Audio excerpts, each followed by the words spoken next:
Assalamualaikum warahmatullahi wabarakatuh.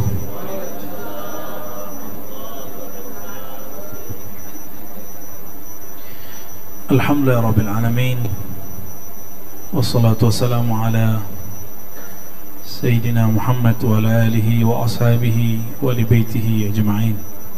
Amma ba'du, Allahumma salli wa sallim barik alaih. Baik Bapak Ibu, di tahun baru saya carikan kitab yang baru.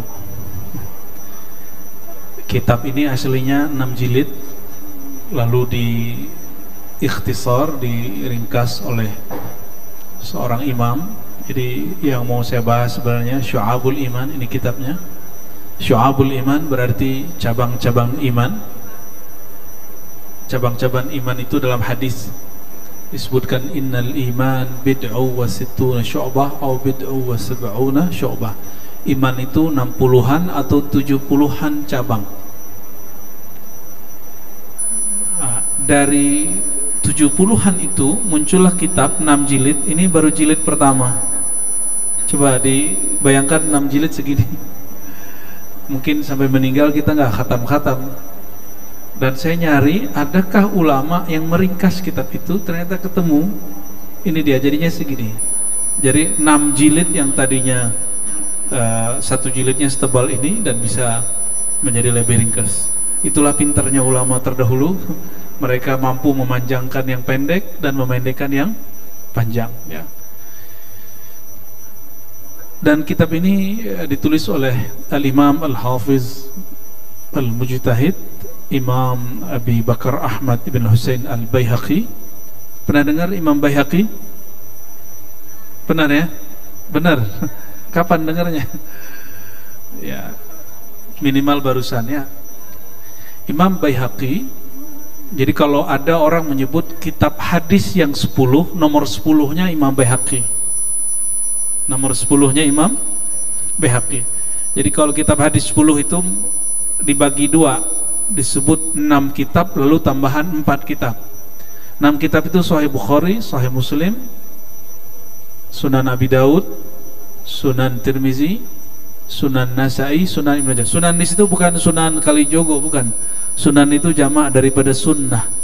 Jamak daripada sunnah. Sunnah di situ artinya hadis, bukan sunnah yang dikerjakan berpahala, tidak dikerjakan enggak apa, bukan. Sunnah artinya di situ hadis. Ya. Imam Al-Baihaqi itu nomor yang ke-10-nya. Kitab hadis itu ratusan, bahkan ribuan, tapi yang matan matan itu teks utama, teks induk itu ada sekitar 100-an, dan Imam Al-Baihaqi yang nomor 10-nya. Nah, ini kitabnya Syu'abul Iman. Lihatin aja lah ya. Dan ini ikhtisarnya diikhtisar oleh Imam Abul Ma'ali Omar bin Abdurrahman Al-Quzwaini. Beliau 3 abad setelah Imam Baihaqi. Jadi kalau Imam Baihaqi wafat 458, beliau ini 699. Ya. Oh, 2 abad ya, 2 abad. Tapi lahirnya 384. Abad keempat, yang ini abad ke-7, maka saya ngitungnya 3 abad, ya. Jadi apa kata Imam Abul Ma'ali Omar bin Abdurrahman Al-Quzwaini? Jadi beliau bercerita tentang kitab ini. Faqad taqarrara min sayyidina wa maulana nadir biladihi wa nasihi ibadihi wa allamati zamanihi, ya, wa ajubati awani syamsil millah wa din Muhammad al-Qasim bin Abdullah al-Malihi al-Mizzi. Jadi beliau mengatakan, guruku berkali-kali meminta. Guru itu boleh dipanggil dengan gelar Sayyidina, Maulana, Sayyidi, Syekh. Ini beliau ahli hadis, beliau ahli sunnah, ahli hadis paling mengerti masalah ini, dan mereka menyebut gurunya Sayyidina wa Maulana. Ya, itu boleh. Sayyidi Syekh itu boleh, ya. Tuan Syekh itu artinya. Siapakah itu? Imam Al-Mizzi. Bapak Ibu, saudara-saudari kemuliaan Allah, Al-Mizzi ini guru di Damaskus, guru besar hadis di Damaskus. Damaskus sekarang masuk ke negara Suriah yang habis konflik ISIS, dan alhamdulillah masih bertahan. Tapi hancur, negaranya hancur. Negaranya hancur lebur. Makanya kita jangan main-main dalam masalah bab jihad. Jihad itu salah dikit jadi jahat, tapi kalau benar langsung jihad fi sabilillah, jadi mujahid. Dan saya salah satu mimpi saya adalah menjadi mujahid, tapi bukan jadi orang yang jahat, ya, bukan membunuh sesama muslim. Karena di kitab ini ada satu pasal mengenai fi man kaffara musliman, orang yang mengkafirkan sesama muslim, dan itu yang ditakuti beliau terjadi hari ini. Sesama muslim mengkafirkan muslim yang lain. Di kitab ini diceritakan bahwa Imam Al-Mizzi, guru besar hadis di Damaskus, berkali-kali ya bertanya mengenai masalah ini, dan kemudian mengajarkan beliau Imam Abul Ma'ali ini kitab Sahih Bukhari, Sahih Muslim. Dan Bapak Ibu, percaya atau tidak, Imam Mizzi itu hafal Sahih Bukhari, Sahih Muslim, dan 10 kitab hadis yang saya ceritakan itu dihafal semua. Dihafal semua. Jadi kalau kita bacakan satu hadis, dia lebih detail daripada Google. Google itu kalau kita masukin satu input, satu kata, yang nggak kita cari pun muncul. Kalau yang digelari Al-Hafiz di zaman dahulu, dia hanya menjawab hadis yang pas, hadis yang tepat. Maka Al-Hafiz afdal min Google. Seorang hafiz hadis lebih kuat hafalannya, lebih bagus, lebih tajam daripada Google, daripada aplikasi. Saya punya beberapa aplikasi hadis, di situ ada 1000, 2000, ada yang 10.000 kitab, dan tidak ada yang sehebat Imam Al-Mizzi. Imam Mizzi punya muridnya ini 2 kelompok, sama-sama berkembang di kalangan Ahlus Sunnah. Satu kelompok Ahlus Sunnah Asy'ariyah, yang sekarang mirip di Indonesia dengan NU atau Muhammadiyah, dan yang kedua yang mengaku Ahlus Sunnah tapi berbeda dengan Ahlus Sunnah yang kebanyakan, yaitu Ibnu Taimiyah yang sekarang menjadi Imam Salafi. Itu murid beliau semua, murid Imam Al-Mizzi, ya. Al-Mizzi, ya. Tidak ada nama anak kita Mizzi, ya. Ini nama beliau Al-Mizzi. Beliau ini membacakan hadis kepada Abul Ma'ali, ya, Umar Al-Quzwaini, hadis ini, dan berulang-ulang. Apa yang dibacakan oleh beliau? Qala Rasulullah SAW, al-iman bid'u wa sittuna atau bid'u wa sab'una syu'bah. Iman itu 60 lebih atau 70 lebih cabang. A'laha, yang lebih tinggi, yang paling tinggi. Jadi iman paling tinggi, itu yang jadi judul jadi majelis ini, kajian tauhid. A'laha fa'arfa'uha wa afdaluha, yang paling tinggi, yang paling afdal, yang paling utama,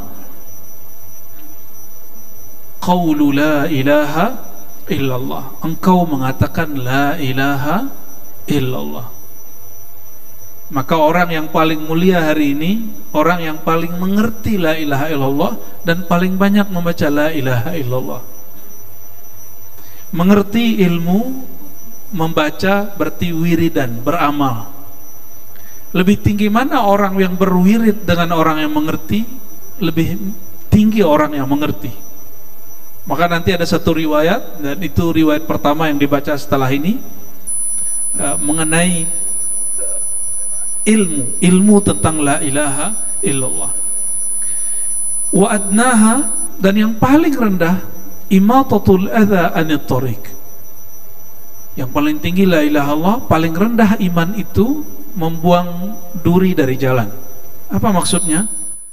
Iman paling tinggi betul la ilaha illallah, tapi iman paling rendah itu orang yang nggak mau orang lain celaka. Terus kalau ada orang yang ngebom masjid, itu orang beriman gak tuh? Ya? Masjid dibom, bayangin coba. 2019 di Mesir, daerah Sinai ada satu masjid, itu masjid ahli zikir tarekat Syadziliyah. Orang Jumatan dibom, padahal Jumatan tuh ada anak kecil, ada hafiz Quran yang jadi imam. Itu azan baca la ilaha illallah, asyhadu an la ilaha illallah. Bagi mereka masih kurang. Karena di tempat itu dibuat maulid, dibuat kajian-kajian tasawuf. Bagi kelompok ekstrim ini, masjid itu masjid tauhid, masjid syirik, dan mesti dihancurkan. Dan saya nggak tahu dosa mereka seperti apa, karena Nabi SAW mengatakan, jangankan di masjid, di jalan pun kita nggak mau ada orang terluka. Itu orang siapa aja, mau muslim non muslim, yang penting tidak ada orang terluka di jalan, itu antum ada imannya. Ya, jadi cek iman paling rendah apa? Adakah rasa sayang kepada umat manusia? Itu iman paling rendah. Maka orang yang paling tidak beriman itu orang yang ingin merusak dan menghancurkan orang lain, ingin nyakitin orang lain. Ya. Wal haya'u syu'batun minal iman. Lalu Nabi kasih contoh, al haya, rasa malu adalah salah satu cabang dari iman. Hadis ini tidak menyebutkan dengan detail 60 berapa atau 70 berapa. Maka dari 6 jilid kitab beliau itu mengumpulkan sekitar 77 cabang iman. Jadi kalau kita mengaku beriman, tinggal dicek indikatornya. Dari 77 itu sudah ada belum? Maka kamalul iman bi kamali hadzal adad, ya. Maka sempurnanya iman seseorang jika dia sempurna mengamalkan, mengambil yang 77 itu. Cara ngeceknya di situ, ya. Itulah yang disebut orang-orang yang bertauhid.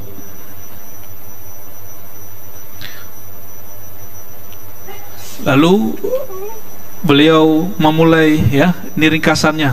Bapak Ibu, ini kalau mau masuk ke bab pertama, beliau membahasnya segini. Mau masuk bab pertama, segini mukodimahnya.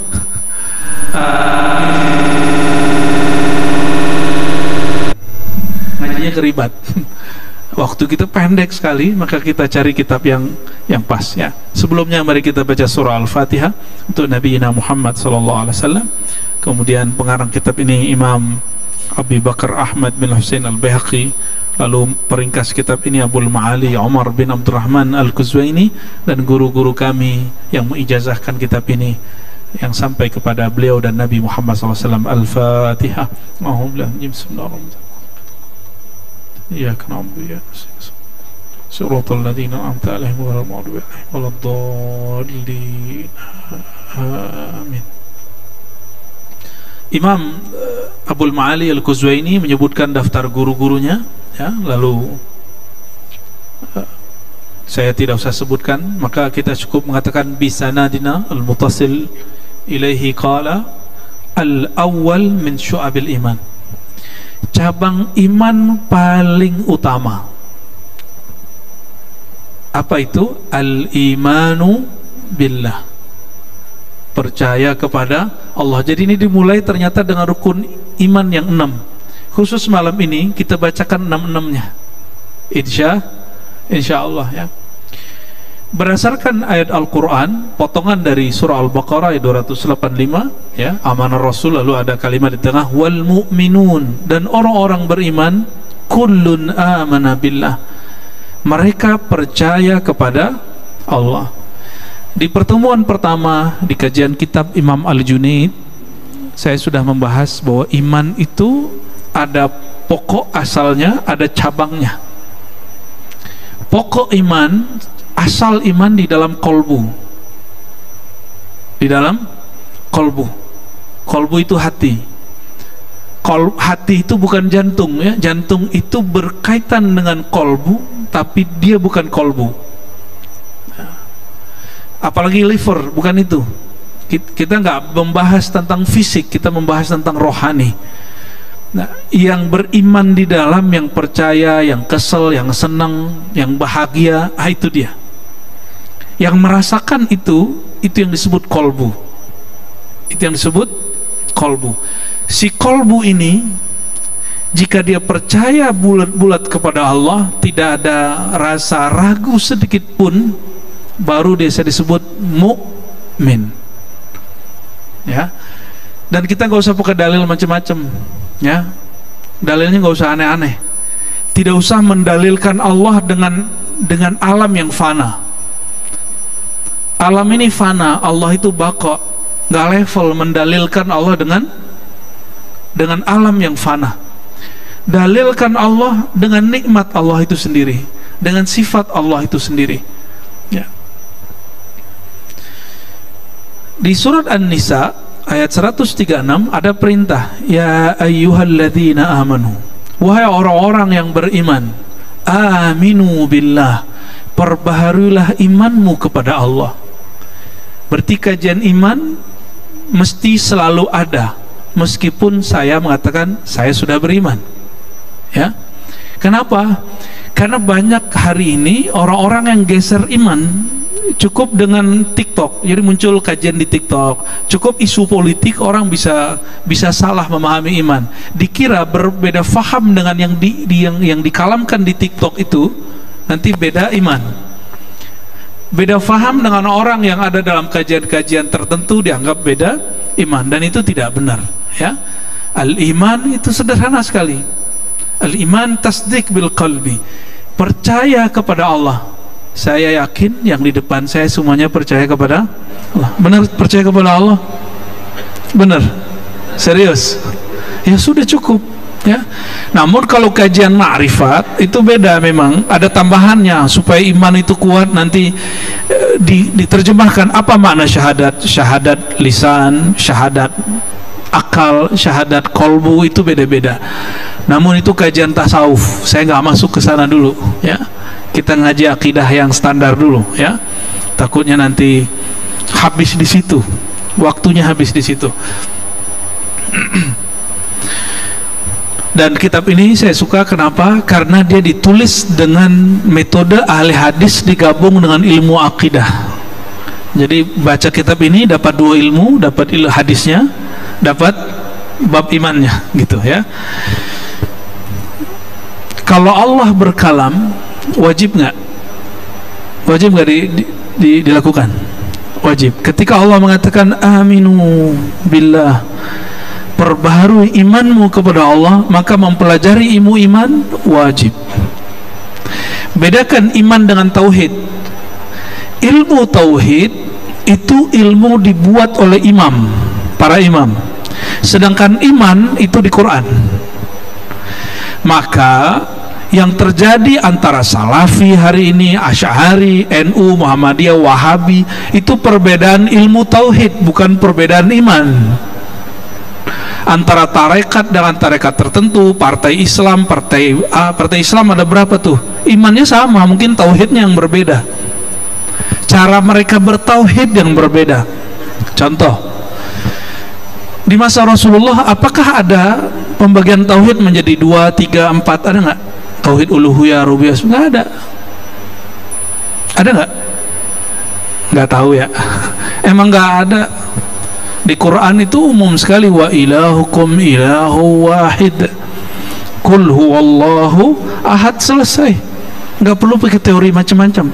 Hari ini kajian tauhid ada yang mempermudah kajian iman, ada yang mempersulit orang memahami iman. Pengennya yang mana? Yang mudah. Yang mudah percaya, sudah cukup. Bagaimana pembagian uluhiyah, rububiyah, asma sifat? Itu versi Salafi, Wahabi. Kajian sifat 20 versi Asy'ari. Itu ilmu tauhid, bukan iman.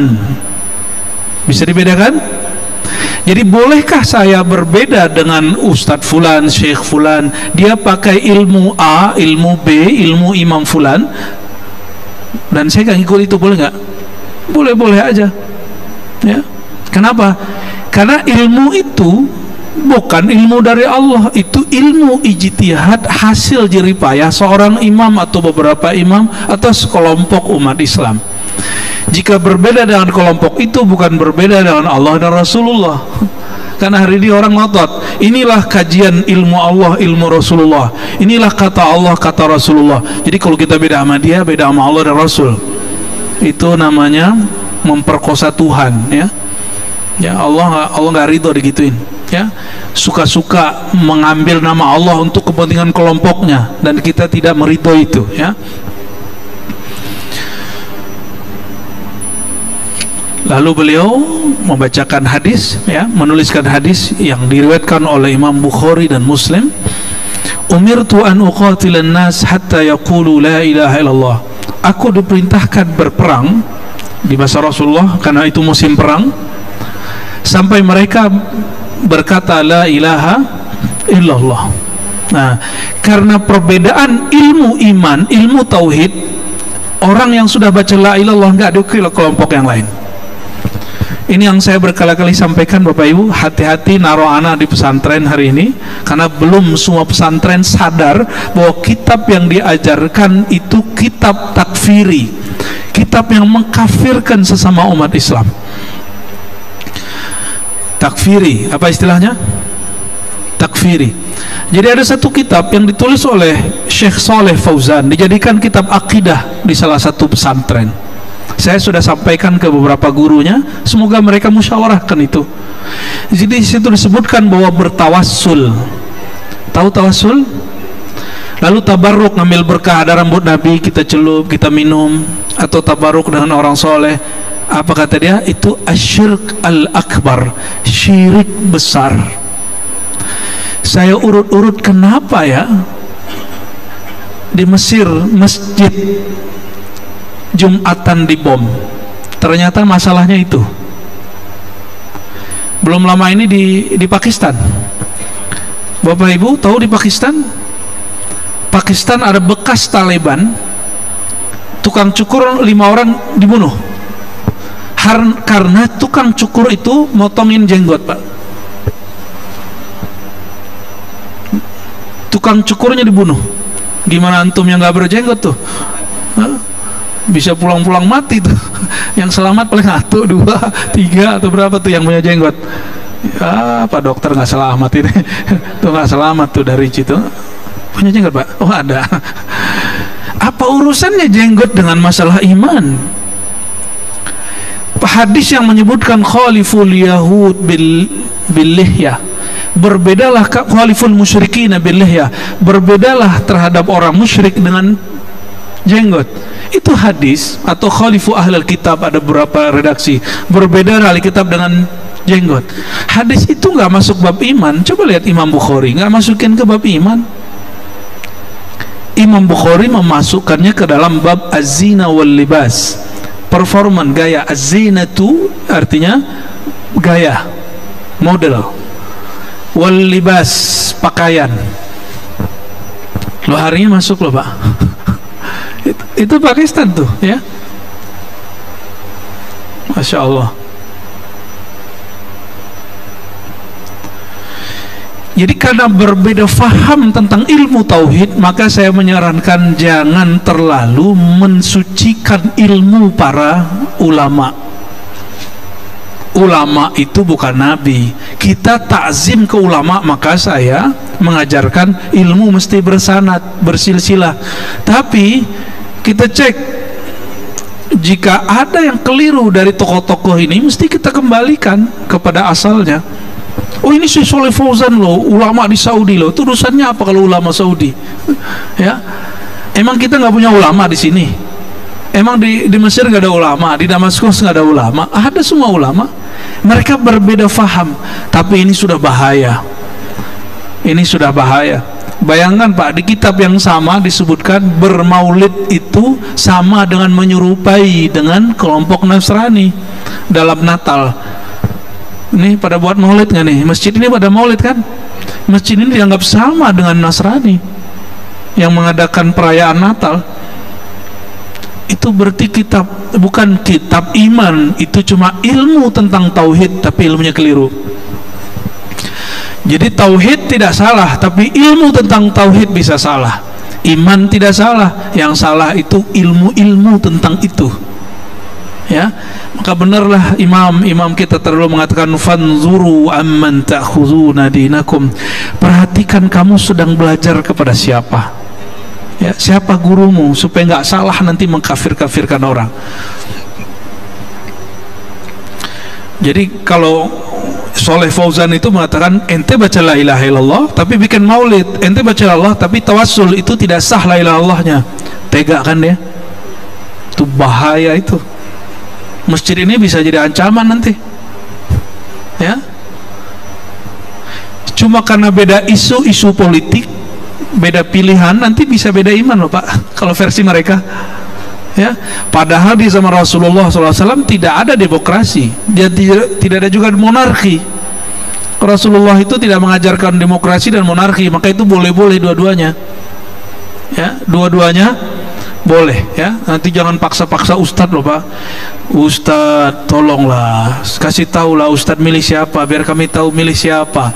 Nah, itu namanya jamaah jadi setan tuh, tukang goda. Ulama itu milik umat. Umat itu ada yang pro dengan nomor 1, nomor 2, nomor 3. Jangan kemudian goda-godain ustadz. Ya, kadang ustadznya tergoda juga tuh ya.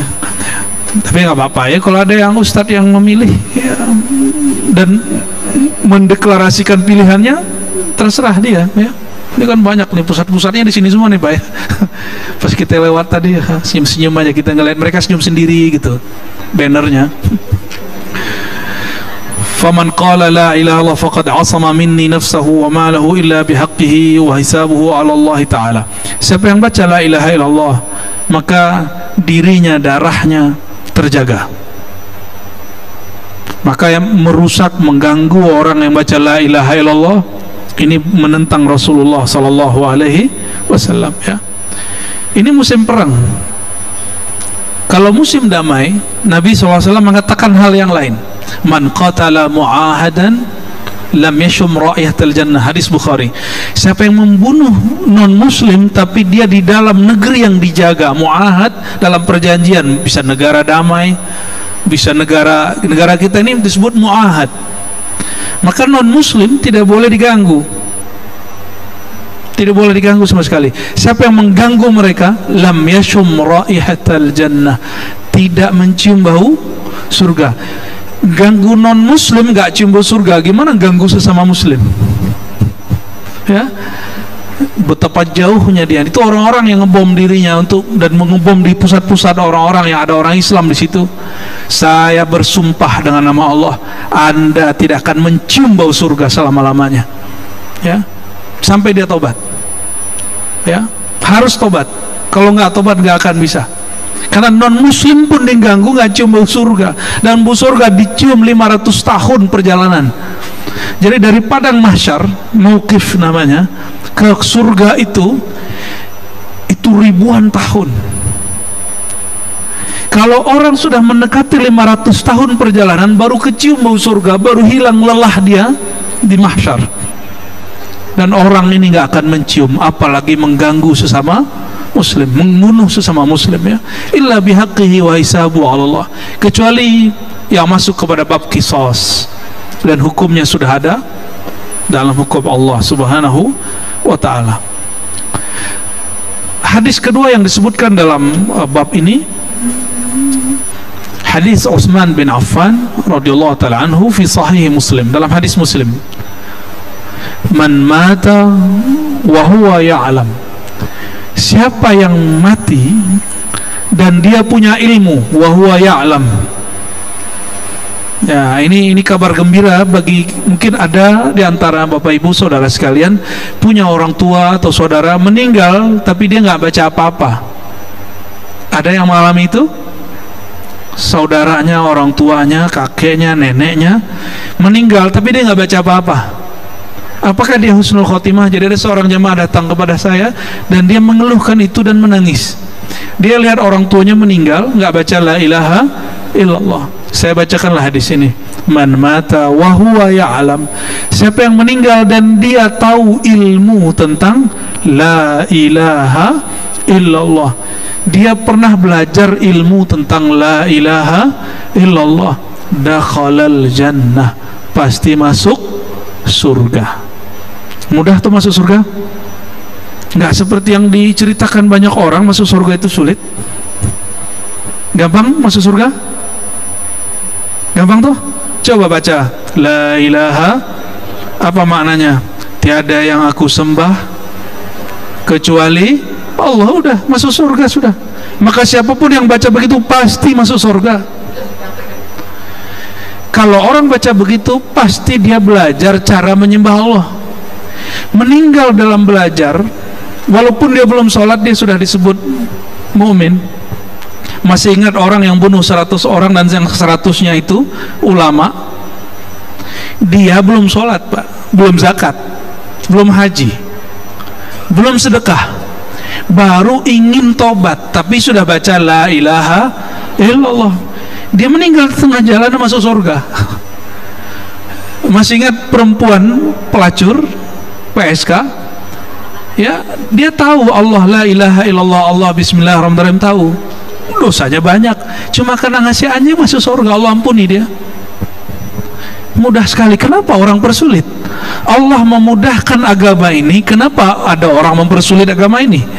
Yuridullah bikumul yusra wa la yuridu bikum, itu mengajarkan ilmu la ilaha illallah. Dan ilmu la ilaha illallah itu yang dikatakan Imam Ghazali, itulah ilmu tauhid yang diajarkan oleh ulama ahlus sunnah, yang mereka sampai kepada kolbunya. Inilah yang saya kembangkan selama ini, dan ahli kolbu sekarang disebut sufi, ahli tasawuf. Ya, jadi kalau ingin tahu ilmu la ilaha illallah versi kolbu, kenapa? Karena dalam hadis Imam Bukhari dikatakan, siapa yang baca la ilaha illallah haramallahu, ya, Allah mengharamkan an-nar alaih, Allah mengharamkan neraka menyentuh dia. Tapi syaratnya di situ ada dua. Dia baca la ilaha min qalbihi au min nafsihi, dari dalam kolbunya atau dari dalam jiwanya. Berarti ya'lam, yang berilmu itu otak kita atau kolbu kita? Kolbu. Maka ketika disebut wa huwa ya'lam, siapa yang mengatakan la ilaha illallah dan dia mengetahui, dia berilmu tentang itu, ilmu ini ada di kolbu. Dan ilmu kolbu yang mengajarkan siapa? Ahli fikih, ahli akidah, atau ahli tasawuf? Itu sebabnya tidak ada ahli tasawuf yang melanggar ilmu akidah ahlus sunnah wal jamaah. Tidak ada ajaran tasawuf yang melanggar ajaran ahlus sunnah wal jamaah. Nggak mungkin. Kenapa? Imam Abu Mansur, ya, Abdul Qahir al-Baghdadi, ya, dalam kitab Al-Farqul Firaq dan Usuluddin, beliau menyebutkan dengan tegas, tidak mungkin akidah yang rusak nyatu dengan hati yang bening. Nggak mungkin. Akidahnya rusak, hatinya bening, itu nggak mungkin nyatu. Akidahnya mesti bersih, kolbunya mesti bening, baru nyatu. Baru wajilat qulubuhum, bergetar kolbu kalau menyebut nama Allah subhanahu wa ta'ala.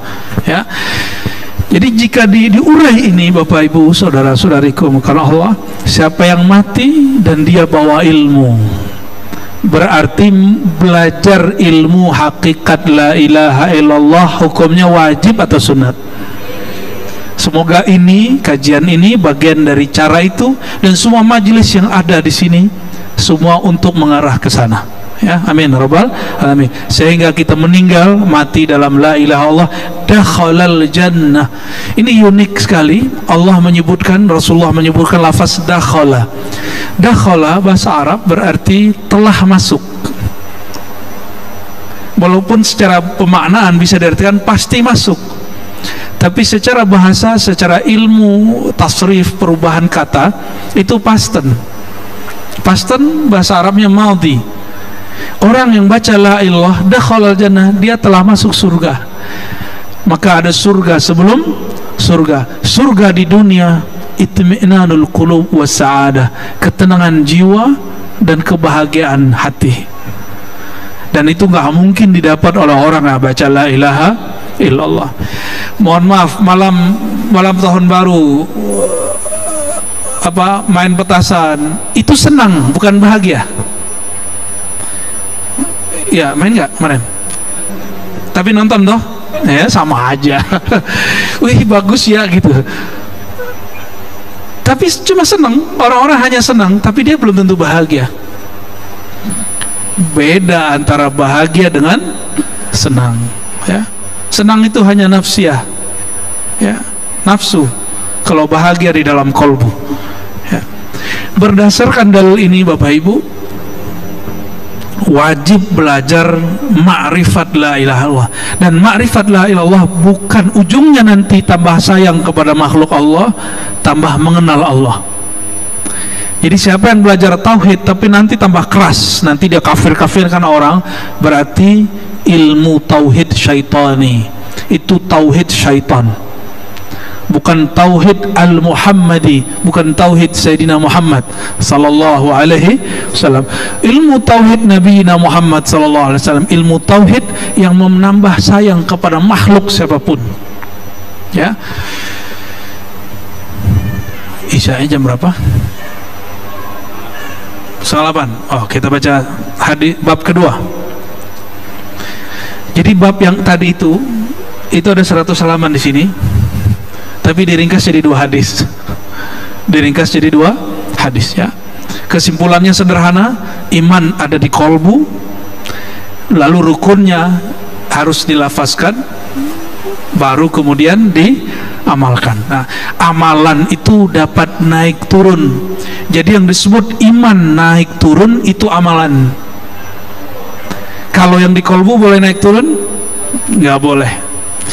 Isu apapun, isu politik, isu kemanusiaan, isu Palestina, nggak boleh membuat iman di sini naik turun. Kalau antum berdonasi, berarti imannya lagi naik. Kalau nggak donasi, berarti imannya lagi turun. Zikir pagi sore, nggak zikir berarti iman yang di badannya lagi turun. Tapi iman di sini nggak boleh turun. Turun iman di sini, orangnya zindik, fasik. Ya, ada orang bilang iman di sini nambah, berarti Tuhannya nambah. Itu nggak boleh, ya. Jadi iman kepada Allah di kolbu, dia cukup 1, nggak usah ditambah-tambah, nggak usah ditambah-tambah, dan sangat sederhana sekali. Nah, ini sebelum masuk bab 2, kalau sempat aja masuk bab 2 ini. Nanti presiden siapa yang terpilih sudah ada di ilmu Allah belum? Sudah? Benar. Allah dulu sekarang nanti sama nggak? Allah dulu sekarang nanti, oke? Kita dulu sekarang nanti beda. Saya tahu setelah diberitahu. Allah tahu tanpa perlu diberitahu. Saya mengerti karena belajar, Allah mengerti tanpa belajar. Karena Allah itu sudah stagnan, karena maha sempurna, Allah tidak berubah-ubah. Siapa yang meyakini Allah berubah, iman dia belum selesai, berarti ilmu dia belum, makrifat dia tentang Allah rusak, ya. Allah bukan benda. Maka jika ada ayat yang menyebutkan Allah di atas aras, di langit, ayat itu tidak boleh dipahami secara benda, karena benda itu makhluk, Allah bukan makhluk. Maka kalimat Allah di langit, Allah di aras, hanya Allah yang tahu maknanya, ya, hanya Allah yang tahu maknanya. Dan jika Allah berikan makna kepada ahlinya, dan itu tidak semua juga boleh dibagi, maka memperdebatkan apakah Allah di langit, Allah di aras, itu buang-buang waktu. Itu buang-buang waktu. Bagaimana dengan hadis yang ada itu? Silakan lihat kajian-kajian yang lama, ternyata hadisnya banyak berbeda faham di situ, ya. Seorang budak perempuan datang, dibawa oleh tuannya, ditanya kepada Rasulullah, "Wahai Rasulullah, apakah perempuan ini beriman?" Lalu Nabi bertanya kepadanya, "Aina Allah?" Di mana Allah? Itu satu riwayat. Dijawab fis sama, di langit. Di riwayat kedua, "Man rabbuk?" Siapa Tuhanmu? Dia jawab Allah. Riwayat ketiga, "Atashhadina an la ilaha illallah?" Apa kamu bersyahadat, bersaksi la ilaha illallah? Dia jawab, "Asyhadu an la ilaha illallah." Saya mau tanya Bapak Ibu, kalau ada orang non muslim hari ini mengatakan Allah di langit, dia masuk Islam nggak? Gimana? Kawan kita non muslim hari ini mengatakan Tuhan Allah di langit, dia masuk Islam nggak? Tuh, orang awam aja mengerti. Lalu kenapa ada orang-orang ngotot hari ini mengatakan bahwa Tuhan mesti di langit?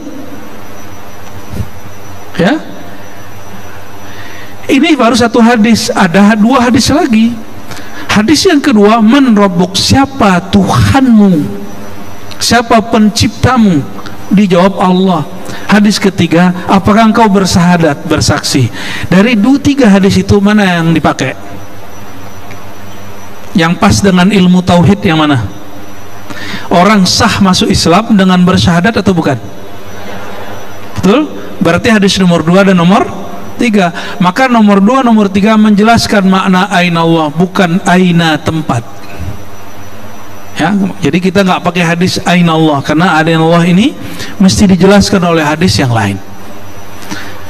Dan kalau ada orang otot mesti pakai hadis aina Allah, tanda dia nggak belajar hadis, udah gitu aja. Ya, kenapa? Riwayatnya banyak kok. Dari 3 hadis itu mana yang paling pas dengan keilmuan? Karena ilmu menjelaskan hadis itu, yaitu kedua dan yang ketiga. Baik, silakan azan.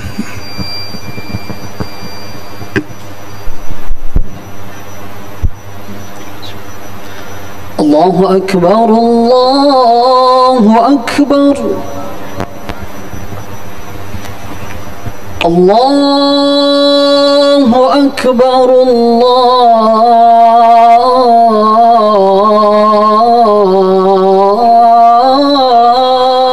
Akbar.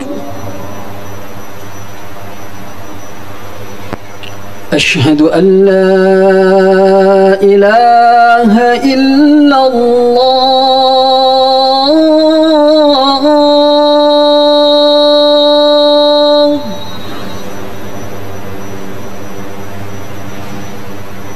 أشهد أن لا إله إلا الله.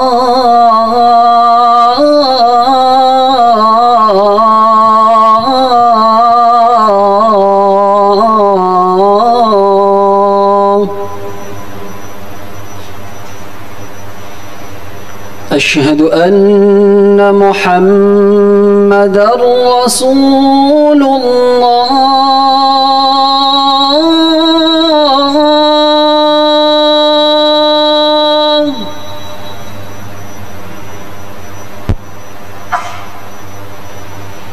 أشهد أن محمدًا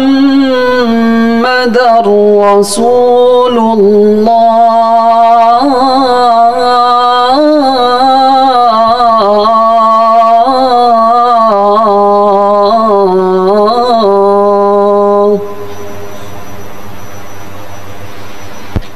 حي على الصلاة.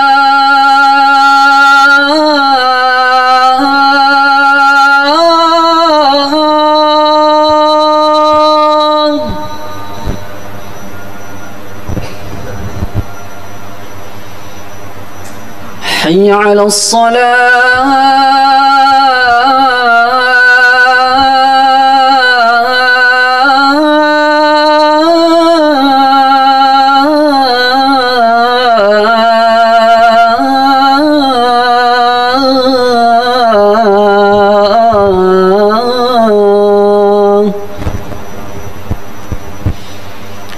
حي على الفلاح.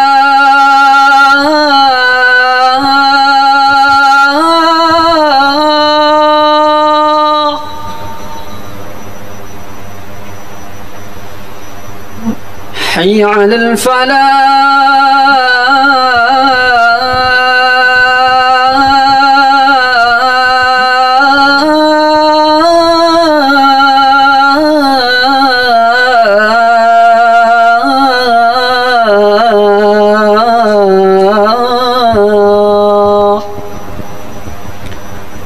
الله أكبر، الله أكبر. لا إله إلا الله.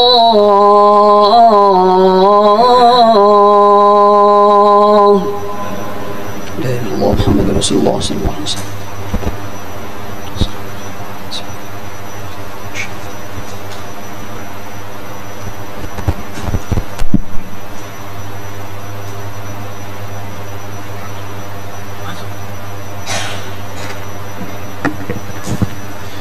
Baik, ini request dari pengurus. Ada tanya jawab? Ada yang mau nanya? Oke, fadhal. Baik, terima kasih Bu ya atas penjelasan kalimat tauhid. Bisa langsung dari jamaah laki-laki boleh.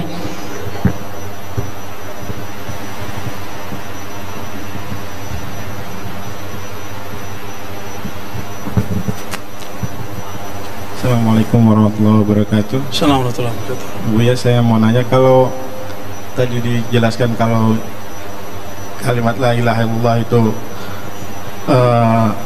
langsung masuk surga ya, tapi ada hadis yang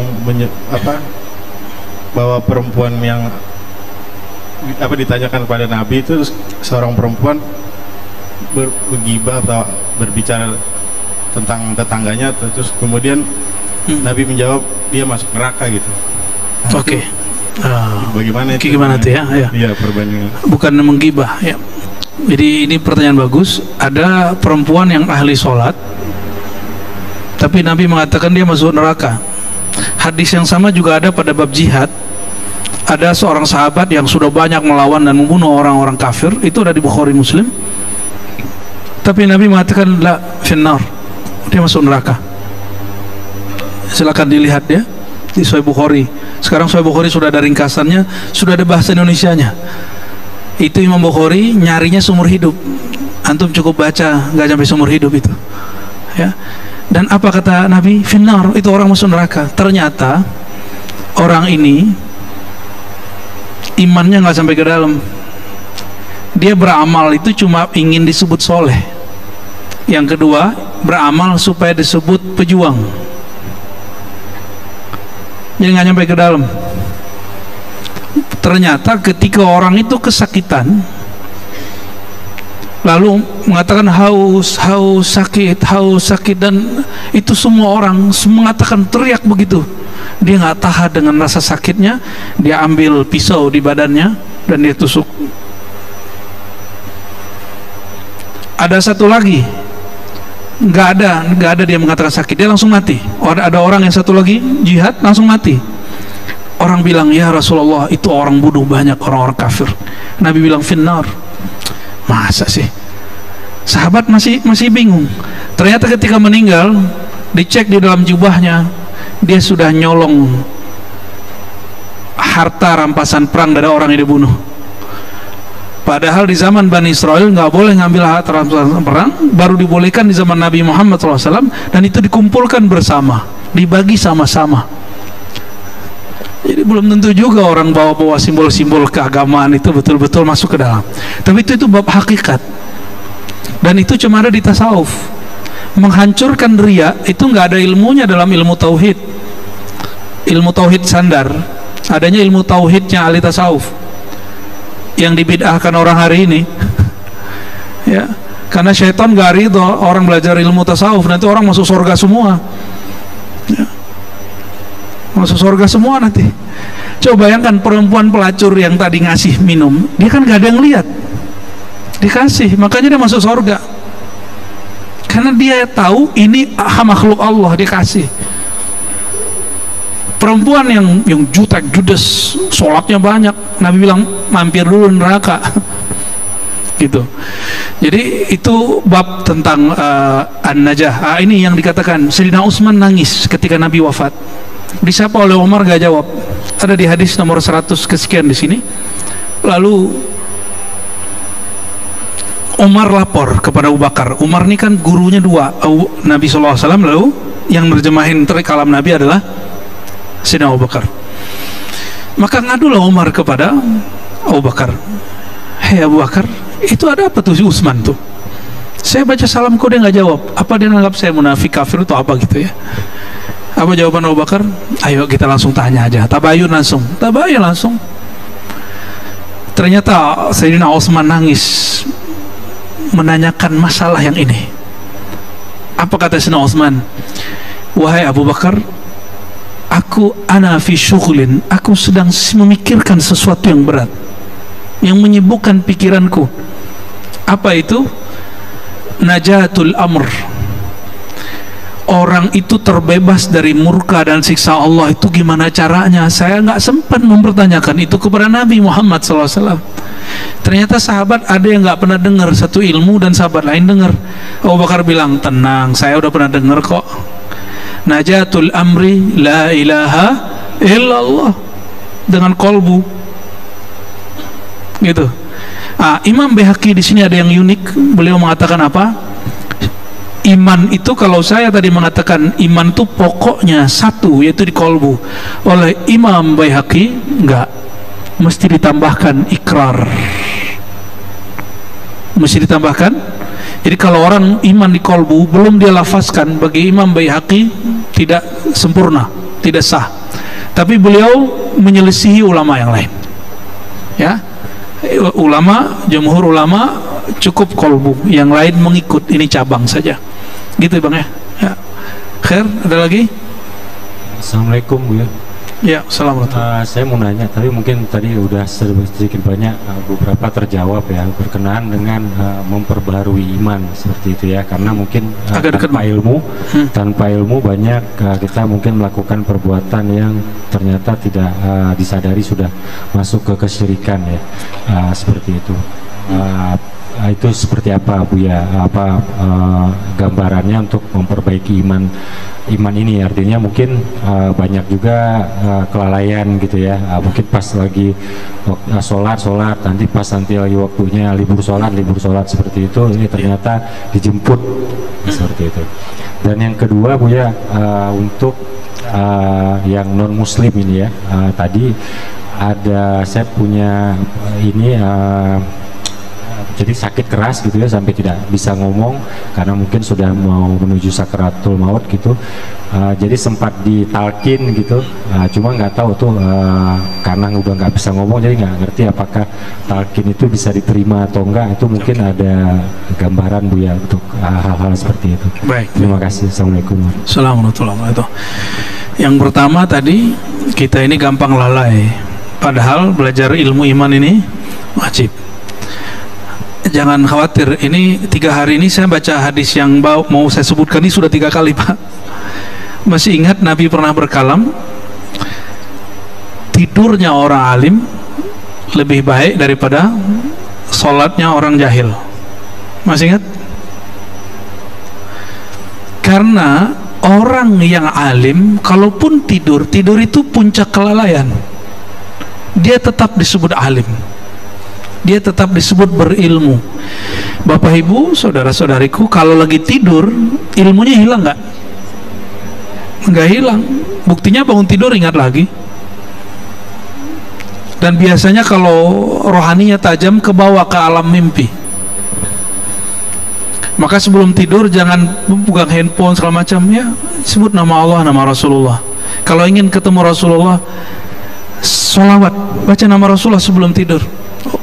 Baca assalamualaikum ya Rasulullah, assalamualaikum, sampai tertidur. Sekali seumur hidup pasti ketemu Rasulullah SAW. Dan ini sudah dilakukan oleh banyak murid saya, dan mereka ketemu Rasulullah SAW ya.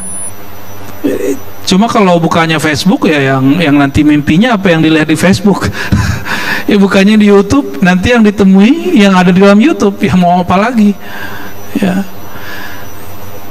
Jadi yang mesti, yang tetap itu ilmu. Kalau kondisi hati jiwa bisa lalai Bang, nggak ada masalah. Jadi ini kabar gembira dari Allah SWT bahwa Allah memuliakan orang alim di puncak kelalaiannya. Dia tetap disebut berilmu. Seandainya orang yang lalai ini meninggal, maka dia masih disebut berilmu, la ilaha illallah ya. Jadi nggak ada masalah. Mengenai kelalaian kita istighfarkan kepada Allah SWT. Kita minta ampun kepada Allah SWT ya. Allah pasti maha pengampun. Makanya di dalam hadis tidak ada hadis ya Allah kekalkan zikirku, nggak ada. Yang ada cuma a'inni ala zikrika, ya Allah bantu aku berzikir. Jadi kalau Bapak Ibu, saudara-saudariku bisa berzikir hari ini, berjamaah hari ini, dan ngaji hari ini, karena Allah sedang membantu kita ya, karena Allah sedang, dan beruntunglah orang yang dibantu oleh Allah dan dia sadar sedang dibantu. Tapi ini diuji lagi, habis dibantu dia ngerasa GR, kalau bukan karena saya nih ya, ini sholatku, ini ilmuku ya sudah, ini kena syirik khafi, kena syirik khafi, syirik tersembunyi. Oke ya, yang kedua tadi, orang yang sakit, mungkin non muslim ataupun orang dulunya nakal ya, terus ketika sakit dia tidak bisa ngomong, ditalkin, lihat isyarat matanya. Lihat isyarat matanya, jika dia begini berarti masuk. Ya, ini ilmu khusus talqin. Jadi kalau ada orang yang sedang sakaratul maut, mereka nggak akan ingat apa-apa, tapi ketika dikatakan baca Allah, la ilaha illallah, Allah pun cukup. Allah, pakai bahasa Indonesia juga boleh, Tuhanku Allah, ya, Rabbi Allah, atau katakan Allah Ahad. Orang udah keluh, nggak bisa baca, lalu dikasih isyarat matanya, sudah dihitung beriman. Ya, ada lagi, satu lagi. Saudariku bernama Iva bertanya, kita umat Islam yang terakhir mengapa jadi umat yang terbelakang? Karena umat Islam yang dibahas hanya fikih dan ikhtilaf, akhirnya meninggalkan sains atau ilmu pengetahuan. Apa yang harus dilakukan oleh umat Islam agar menjadi maju, Pak Ustadz? Ini kalimat yang membuat orang Islam sering patah semangat dan mengambil jalan pintas. Kenapa umat Islam tidak maju? Bener, emang umat Islam gak maju? Majulah. Datanglah ke Abu Dhabi, ya kan, lebih maju dari Eropa. Ya, saya dapat kalam dari kawan saya, Buya, kita ini jangan jadi budak, biarlah mereka menemukannya, kita yang pakai. Waduh, itu menghibur diri ya, tapi saya nggak ngomong gitu. Bapak Ibu, jangan sampai kalimat tadi, kok kita sibuk dengan khilafiyah, kok kita nggak ini. Loh, emang kalau di masjid saya harus ngajarin komputerisasi, saya harus mengajarkan digitalisasi, harus ngajarin cara melekul ini melekul itu ke beliau ngajinya nih, ke Pak Dokter. Enggak, justru Pak Dokter udah ngelewatin itu. Ini beliau ini dokter jantung, Pak, dan 3 spesialisasi, udah ngelewatin kemajuan itu, sekarang pengen duduk di masjid. Jadi kita ini terlalu mudah dipatahin orang. Yang bisa bikin pesawat siapa yo? Pak B.J. Habibie, diakui di Jerman, Pak, ilmunya sampai hari ini dipakai. Oh, dulu Khwarizmi, iya. Sekarang yang antum lihat di luar negeri itu semua efek dari mereka. Maka kemajuan mereka itu kemajuan umat Muhammad SAW. Umat Muhammad itu 2, umat dakwah, umat ijabah. Umat yang belum menerima agama Nabi Muhammad SAW, tapi dia termasuk umat Nabi Muhammad SAW. Berkat penemuan Ibnu Sina, Khawarizmi, Al-Jabar, itu sekarang mereka pakai. Antum pakai ini sekarang karena handphone. Itu penemuan siapa? Ya, Ibnul Haytham. Sekarang yang dikembangkan. Maka kemajuan itu, kalau ada orang sekarang menemukan suatu lalu orang lain mengembangkan, hak ciptanya tetap pada yang pertama, toh. Jadi hari ini yang kita lihat itu semua kemajuan umat Muhammad SAW. Cuma ada yang mengikuti syariatnya, ada yang tidak. Saya begitu, Pak, memandangnya. Kalau pakai ilmu akidah begitu. Kalau pakai ilmu tasawuf lebih canggih lagi. Al-alam minni wa ana min Allah. Kata baginda Nabi Muhammad SAW dalam ilham yang diterima oleh para aulia, alam itu dariku, semua penemuan-penemuan itu semua dari nurku. Al-ilmu nurun, ilmu itu nur. Maka ilmu mau handphone apa semua dari nur Nabi Muhammad SAW. Maka nur berarti ilmu. Nggak ada nur Nabi Muhammad SAW, alam ini nggak ada. Maka dikatakan la taqumu sa'ata la yuqalu fil ardi Allahu Allah. Tidak terjadi di dunia kiamat sampai tidak ada lagi nur yang berkata Allah Allah. Dalam ilmu tasawuf disebut Nur Muhammad sallallahu alaihi wasallam. Ya, maka kajian Nur Muhammad itu nopang orang-orang yang menemukan kemajuan tapi lupa sama Allah. Ya, Indonesia maju kok, Pak. Cuma majunya belum rata, baru di Jakarta aja, di Bandung aja gitu, baru Surabaya doang. Indonesia ini terlalu besar Bapak Ibu. Kemajuan Indonesia bukan di peradaban teknologi, kemajuan Indonesia di peradaban rohani. Coba perhatikan, ini bagian akhir yang mau saya sampaikan. Eropa besar Eropa, daratannya itu mereka daratan semua kecuali Inggris dan beberapa negara kecil. Itu negaranya lebih dari 30, pecah. Mereka nggak bisa damai dan gengsinya tinggi. Saya ketemu orang Swiss, dia ngejekin orang Perancis, poor country gitu ngomongnya, negara miskin, sok-sokan gitu ya. Bangga-banggain Napoleon katanya, Napoleon Bonaparte apalah itu. Jadi itu tetanggaan Pak, samping-sampingan itu. Ketemu orang Jerman ngejekin orang Swiss. Wah ya, Indonesia punya kemajuan kesadaran rohani bahwa kita ini orang manusia tadinya satu. Indonesia yang seluas Eropa, logikanya kalau nggak disatukan dengan daratan, harusnya kita ini sulit bersatu. Eropa masih di darat udah 30-an negara. Gimana dengan Indonesia terpisah dengan pulau-pulau, kok masih bisa satu? Itu kemajuan Bapak Ibu, itu kemajuan. Jadi kemajuan itu jangan hanya dipahami teknologi. Ini kan pakai teknologi semua, pakai teknologi semua. Indonesia sekarang udah mulai buat tank-tank baja kok ya. Tapi memang karena negara ini terluas, untuk biaya demokrasi aja, ini di pesta demokrasi Pak, satu orang berapa paling murah? Saya nyalek nih, satu orang berapa duit ngabisin? Kalau di Jakarta habis berapa? Ada 2M, 5M, 10M ya Rob. Kalau di kampung Pak, 1M masih bisa. Saya baru dari Sumatera Barat, 2 Mas Raya ya, yang jadi bupatinya masih muda, di bawah saya dikit umurnya.